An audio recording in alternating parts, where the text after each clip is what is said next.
We need to talk about something that just went down that's going to shake up everything we know about fuel prices, shipping routes, and what's coming down the pipeline for us truckers. Yesterday, and I mean yesterday, President Trump ordered airstrikes on 3 Iranian nuclear facilities. We're talking Fordow, Natanz, and Esfahan. Full payload of bombs dropped. This isn't some proxy war anymore, folks. America just went direct. A short time ago, the U.S. military carried out massive precision strikes on the 3 key nuclear facilities in the Iranian regime: Fordow, Natanz, and Esfahan. Everybody heard those names for years as they built this horribly destructive enterprise.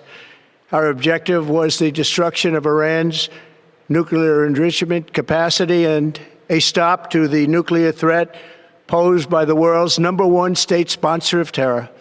Tonight, I can report to the world that the strikes were a spectacular military success. Iran's key nuclear enrichment facilities have been completely and totally obliterated. Iran, the bully of the Middle East, must now make peace. If they do not, future attacks will be far greater and a lot easier. For 40 years, Iran has been saying death to America, death to Israel. They have been killing our people, blowing off their arms, blowing off their legs with roadside bombs. That was their specialty. We lost over 1,000 people, and hundreds of thousands throughout the Middle East and around the world have died as a direct result of their hate. In particular, so many were killed by their general, Qasem Soleimani. I decided a long time ago that I would not let this happen. It will not continue. There will be either peace or there will be tragedy for Iran far greater than we have witnessed over the last 8 days. Let me paint you the picture of what went down. At approximately 0300 local time, U.S. forces launched precision strikes on Iran's most critical nuclear infrastructure. We're not talking about some warning shots here, drivers. Fordow, that's Iran's underground uranium enrichment facility, bombed. Natanz, their main nuclear research center, leveled. Esfahan, their conversion facility where they process uranium, gone. Trump came out swinging, saying this was to decapitate Iran's nuclear program. But here's what the mainstream news isn't telling you, and what every trucker hauling loads across America needs to understand. This isn't just about stopping nukes. This is about oil. This is about shipping lanes. This is about the Strait of Hormuz, that narrow waterway where 20% of the world's oil passes through daily. And Iran, they've been threatening to shut it down.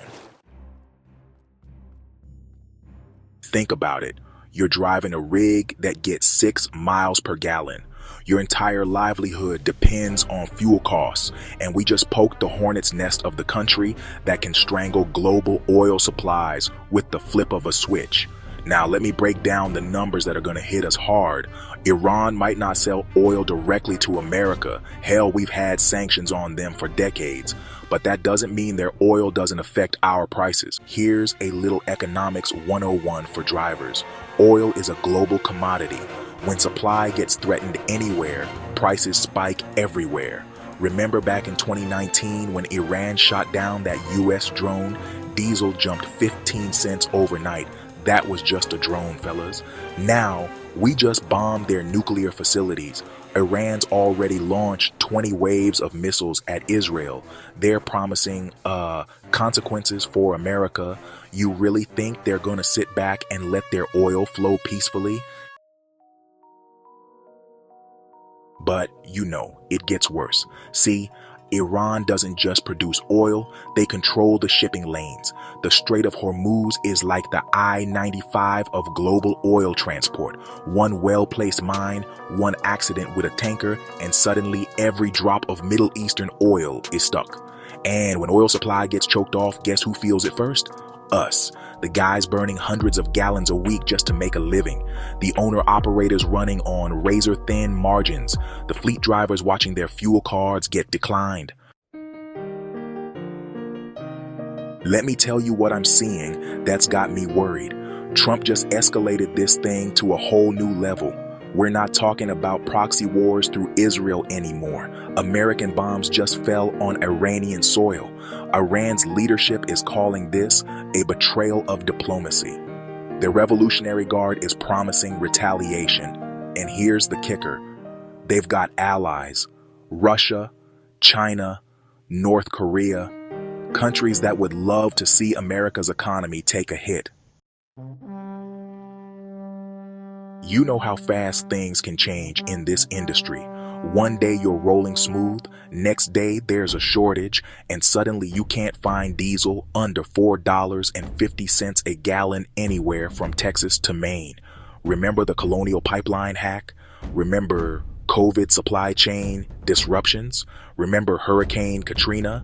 This could be all of those rolled into one nightmare scenario. Iran supplies oil to China, our biggest trade partner. China ships us the goods we haul coast to coast.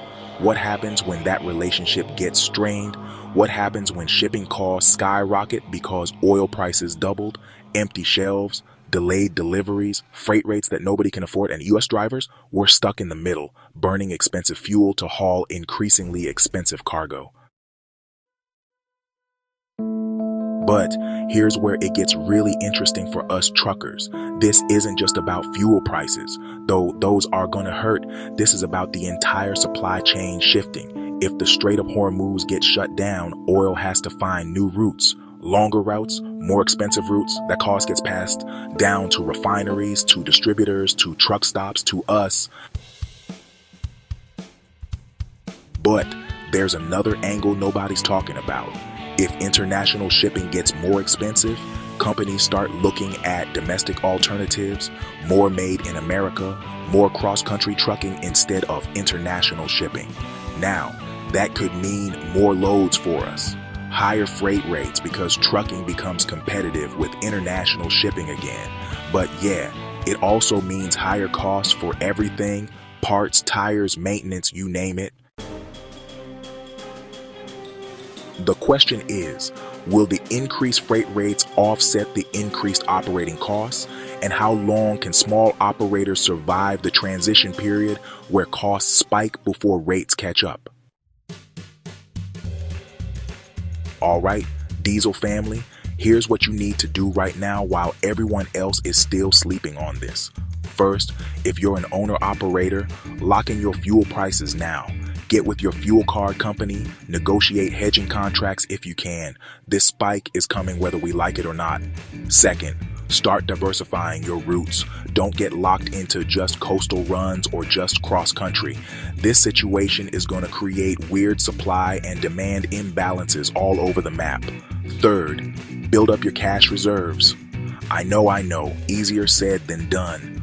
But if fuel spikes to $5, $6, even $7 a gallon, you need operating capital to weather the storm. Fourth, stay informed. Don't just rely on mainstream news. They're not thinking about how this affects truckers. Follow independent sources, talk to other drivers, keep your ear to the ground. And fifth, prepare for opportunity. Yeah, this situation is scary, but disruption creates opportunity for those who are ready for it.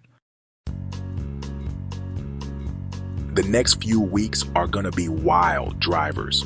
Iran's not gonna take this lying down. The global economy is about to get shaken up, and we truckers, we're about to find out if we're ready for what's coming. That's all for today's emergency breakdown, Diesel family.